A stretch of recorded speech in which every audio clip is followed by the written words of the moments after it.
happened with this new government is that they are making the right decisions. Now, the right decisions they are making is going to make things tougher. But if we are able to weather the storm, there is light at the end of the tunnel. With reference to subsidy, I wish that with reference to subsidy, we have all accepted the 2012 verdict. Because Sanusi was crying. Because they were all crying. They gave us the figures. But this same APC government and many other people were against them. Today now, some people are fighting. This subsidy is a fraud. We all know it has to go. So anyone that is saying they should not remove subsidy, you are not being realistic. Because we are at the bottom of the bottom of the bottom. So subsidy must go.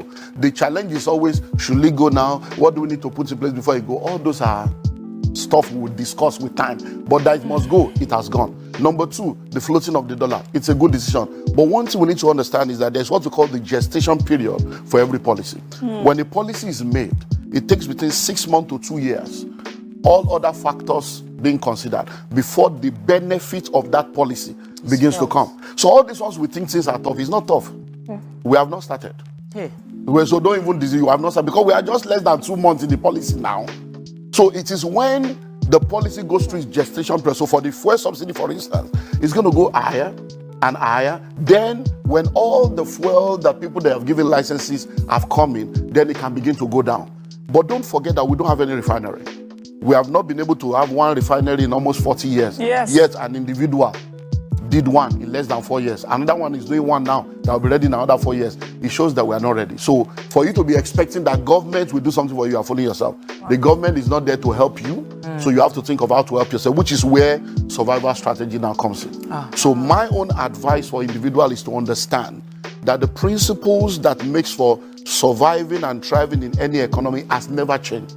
There's nothing you're going through today that people have never gone through before. They survived it. If we survive lockdown, we'll survive this one. We just need to face reality. And the reality is twofold. Increase your income or reduce your expenditure.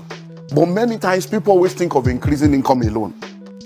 Reducing your expenditure is a major aspect of surviving any economy, because the income will not necessarily increase if you don't have value that you are offering that will demand money to flow to you. So if you are earning salary will not increase. They will even most likely sack you.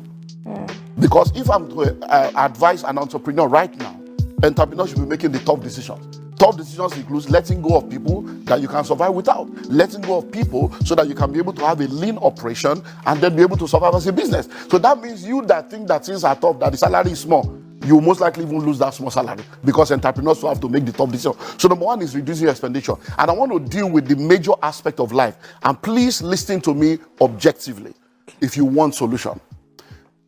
Everyone needs to understand that majority of what you are spending money on, you don't need to spend money on them. You are spending money on them because somebody has programmed you to think that way. And until we go back and face reality, we're going to remain. So let's go to the major thing. Food, clothing, shelter, academics. Those are the things that take money. So let's break it down. Number one, food. You say 3 square meters. Is 3 a square or a triangle?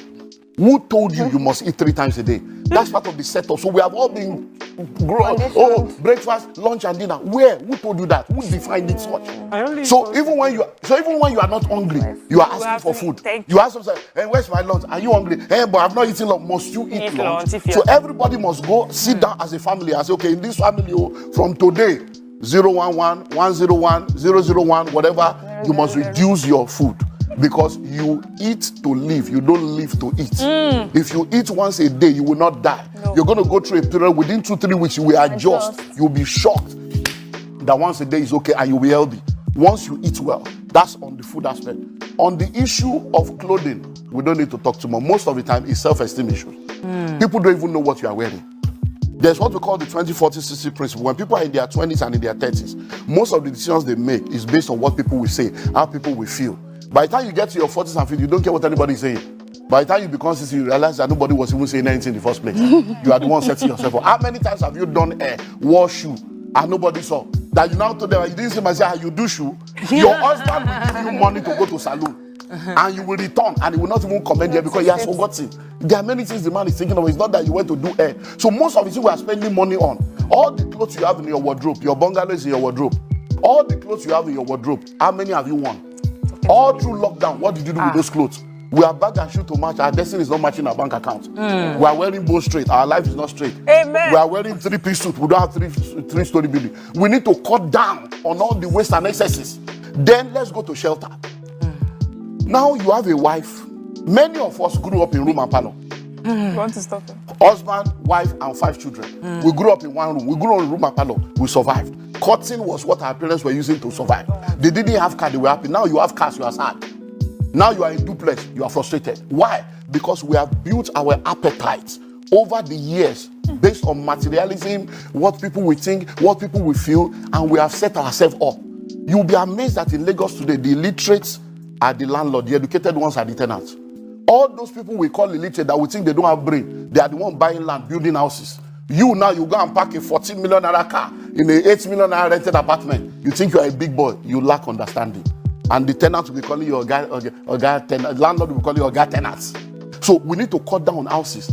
Any room you don't need is not your own. Abroad, they do fostering, they rent out room. It's time for us to begin to think, okay, this one now, do I need to move to Ibadan? Do I need to move to Ogun State? Do I need to move to a cheaper place to save my destiny and save my family? Because it's not going to get better. Do I need to move from 3-bedroom to 2 or from a duplex to a flat? Do we need to cut? That is what needs to happen. Then let's go to education. So Olumide Emmanuel has been giving us some gbas that we need in the season. And some of us are already reanalyzing our expenditure, even right on the show. You need to act on these things. You were going to go into education. So let's go into education. Number one, who told you that you must go to school? Where did you get the idea from? Who ingrained that thinking into you? A child is not supposed to go to school until the child is 4 years old. Because we destroyed the public education, a generation of private school owners came and started coming up with products to take money from our pocket and program us into the bondage of education. So they start talking of preschool, kindergarten, all kinds of names for the first 4 years where nothing. And many people now, that's what you are spending money on. So your husband is earning 250. You are earning 80,000 or 100,000. So the total money coming to your family is 350. The school fees you are paying is 200. Where's the wisdom?